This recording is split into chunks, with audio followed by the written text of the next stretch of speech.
Hey, Slider Crusaders, thanks for watching. But if there are any kids nearby right now, please stop watching this video. No kids should be hearing what I'm about to say here.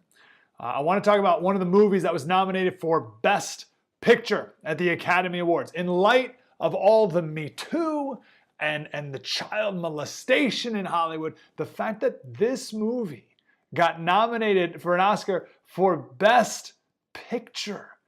You've got to be kidding me. The movie is called Call Me By Your Name.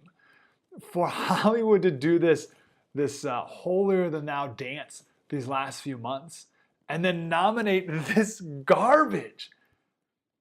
If you agree with what I'm about to say here, please share this video and we have to spread this word. This movie, again, Best Picture, Best Adapted Screenplay, Best Leading Actor, and Original Song.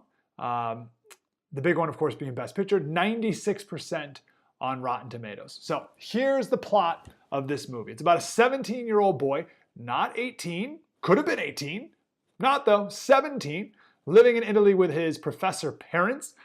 His professor dad brings home a graduate student, so I don't know, 30 years old or so.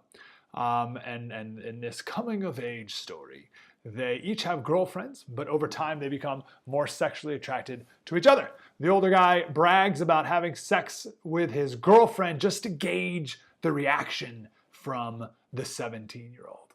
At one point in the movie, the 17-year-old sneaks into the grad student's room, smells his bathing suit while he masturbates to it. They end up going swimming together and they kiss each other. The next day out on the patio, they have sex for the first time. And in bed, this is when the older guy says, "Call me by your name and I'll call you by mine," which is a perverted and manipulative way of saying that, you know, we're one. I wouldn't be surprised if Jerry Sandusky told this to the kids that he raped. So we have a movie about statutory rape. Good timing. Good timing in Hollywood for a nice statutory rape movie to be nominated for Best Picture. So I'm not done yet. They keep having sex. The summer's over. And the grad student leaves and then comes back and later reveals that he's engaged to a woman. And then the 17-year-old boy's sad, but his dad comforts him, telling him that he too once had a beautiful love affair with a friend when he was a boy. And it'll be okay, son. Can I share a scene from the book real quick here? Again, no kids. No, I don't want no kids can be watching or listening to what I'm saying right here. Now let me be clear too before I even read this.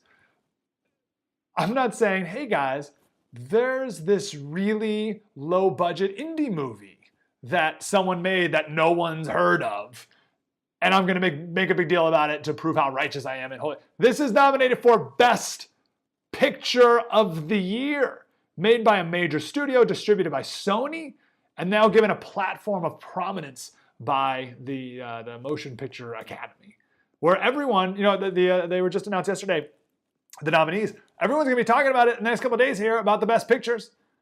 And people are gonna be like, oh, I've never heard of that movie, maybe I should go see it, without having any idea that this is what it is. All right, so this is a scene in the book, okay? The 17-year-old sees a peach, and he says that the peach looks like a butt.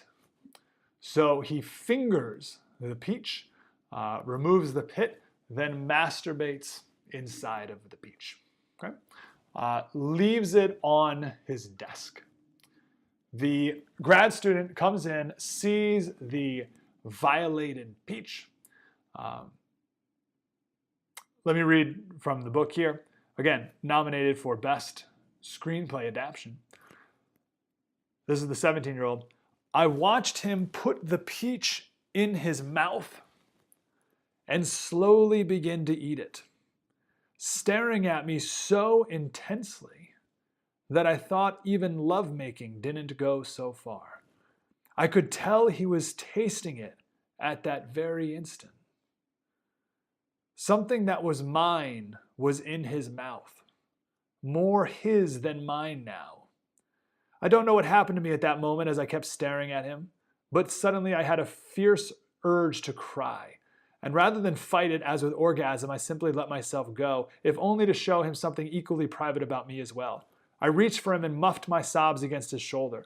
I was crying because no stranger had ever been so kind or gone so far for me.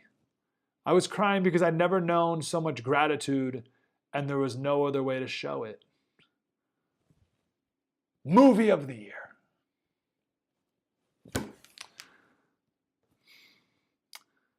Listen, someone wants to make some erotic gay porn book.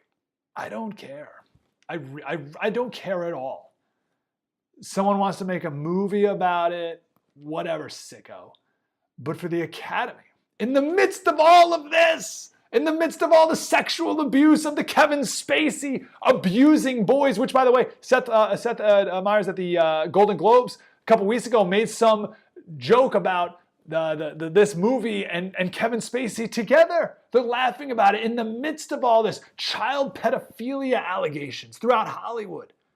Boys and girls being sexually molested by stuntmen all the way to directors. Women systematically being taken advantage of, abused physically and emotionally. To elevate this movie to a position of prominence is disgusting. It's not even about the gay part. What kind of sick, twisted, like perverted scene would it be if the guy had his girlfriend or wife? Right? This person, this woman that I love and exalt and respect. Like who thinks of this stuff? It's insane.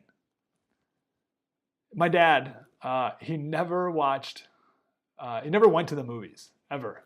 I don't think I don't have any memory of us ever being in the movie theater together. There's no way he would ever go. Maybe once, but I don't remember it. But I do remember one year. He said, Mikey, I am going to watch, this is like 10 years ago, I'm going to watch all of the Oscar nominees for Best Picture. I'm going to watch every single one of them. And he started with Black Swan. And I called him up the next day. I said, how was the movie? He said, I'm never doing this again. That was it. That was the end of his Oscar nominee movie watching story. And hopefully if anyone decides to do that same thing and watch all the movies nominated for Best Picture, hopefully they don't start in alphabetical order and start with this garbage. This is a sign of a depraved culture. Please be careful with what you allow into your home.